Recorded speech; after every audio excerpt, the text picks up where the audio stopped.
The 1985 American comedy classic, The Goonies, was the assignment for Hunt Palmer after a couple of weeks of serious features in which he was good on his analysis. Hunt, we expect some all-star breakdown from The Goonies this week. You had to enjoy it. I saw that you viewed it on Wednesday night. What was the takeaway?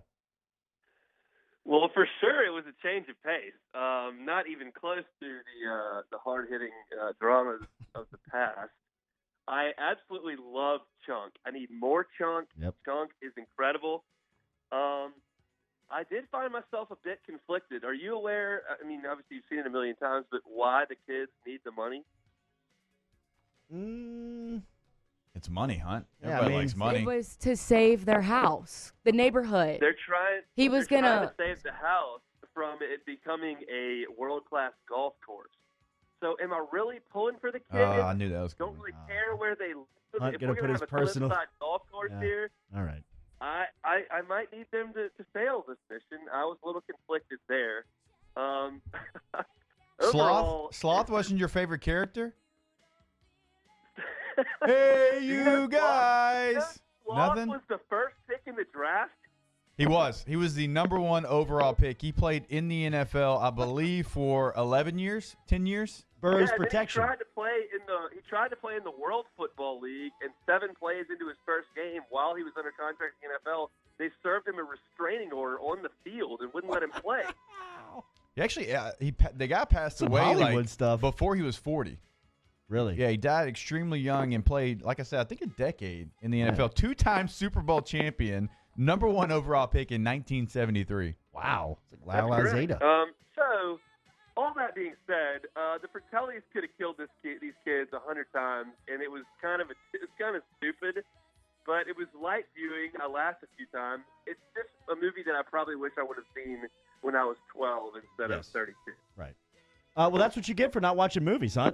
That's on you, not us. That's what happens to you. Look, I'm aware. I'm at least that we go over this every single week, guys. I know. All these are my fault. I'm not all that cool. I don't have a lot much going on, and my opinions are not all that great. But here we stand. So Corey Feldman, the star of this 1985 classic that was written by Steven Spielberg. The budget on the film was $19 million. It grossed $125 million in the box office. It's pretty good. That's what we call a success in Hollywood. I think one of the things that stands out every week when I do this is didn't come as any, but something that I see in it, I go, oh, it's from that movie. And this week it was the Hey You Guys thing, which I've probably said like 500 times. Had no idea where it was from. Maybe the most alarming one was when I watched Shawshank Redemption, and I follow a bunch of like golf people on social media, and every time there's a major, Brooks Koepka fires himself into the lead, somebody posts on social media, Brooks was here, and I had no idea where it was from, and now I know that it's from Shawshank. So my eyes are being open to what everyone else has seen for many, many years every week, which is a good thing. You're welcome, Hunt. It's just the Off the Bench crew looking out for you, which we have done pretty much our entire lives of knowing you. So, all right, so break this down. Musso, maybe a text question to the Twitter world on the Off the Bench Twitter account. What should Hunt's next movie be? We'll take the top recommendation there, Hunt, and get that to you by COB today. What was your reaction to last night? Last night is kind of the passing of the torch from us to the NFL from the greatest ride we've ever been on. That's kind of, it sounds sappy and emotional, I guess, and not all that cool, but that's how it feels to me.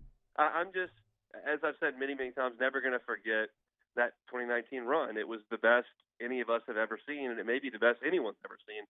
And so the guys that were the biggest part of that are moving on, and it's the last time that they're really ours. And I was, selfishly glad to see Jimmy Burrow wearing the LSU pullover last night when they go to the Burrow household.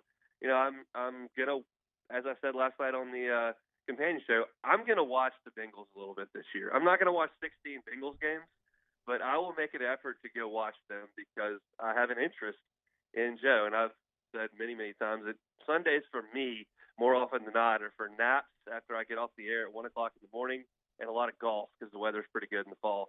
But I'll make a point to watch the Bengals for sure. I thought it was great that there was a run there towards the end of the first round with our guys. I think Clyde's spot is awesome. I think maybe on the negative side, I don't love the fit for Jefferson in Minnesota because I wanted him to have a really strong number one opposite him. So I think that's where he would work the best when guys aren't quite paying attention and he runs those crisp routes and catches everything. But he's got a pretty good quarterback there in Minnesota, and I think he'll be okay. But I was hoping that he was going to go to a team that had a really strong one. Hunt, you more surprised that Delpit or Fulton didn't go in the first round? I think if you'd asked me that question 6 months ago, there's no doubt it's Delpit. But every information that you got over the last 3 weeks are that teams were kind of shying away a little bit. And I guess his junior year wasn't quite as good as his senior year. You had some injury concerns, and I understand it. But I still think the teams are going to get a pretty good player when they draft him really early today. Hunt Palmer joining us here, ESPN Baton Rouge, New Orleans, Alexandria. There's some guys that are on the fence for today, second, third round guys. Where do you see Cushenberry going? I think Cushenberry is a very interesting target today. Yeah, that's a niche position. You gotta be a center to play center, and he's really smart. Don't tell the Saints he's that. Big enough, and he's been well. He's playing guard, isn't he? Yeah, but he's a center. I think that he's a guy that I'll be really thrilled when he goes off the board because, as we've talked about many times on here, that's one of those guys that not everybody wanted coming out of high school, but he didn't care, and he put his head down and he worked, and he became an incredibly productive player and a guy that a lot of us agreed toward the end of the season that if you were going to make a short list of guys that LSU couldn't afford to lose for any extended period of time, of course, that was going to start with 9, but you weren't going to have to go far down that list before you got to Cushenberry. And I think that an NFL team is going to see the value in him, and I think they're going to take him. I think he's going to have a long career at a position that's tough to play, but he's really good at it. Are you watching The Last Dance? Oh, yeah. You better believe it. And it's been great for me because I was a little bit too young to appreciate it and watch it step by step. So I know that we're going to get to the Jordan rules, and I know, he hits the shot over Elo, and I know we're going to get to the Jazz series, but honestly, I don't know the journey, start to finish.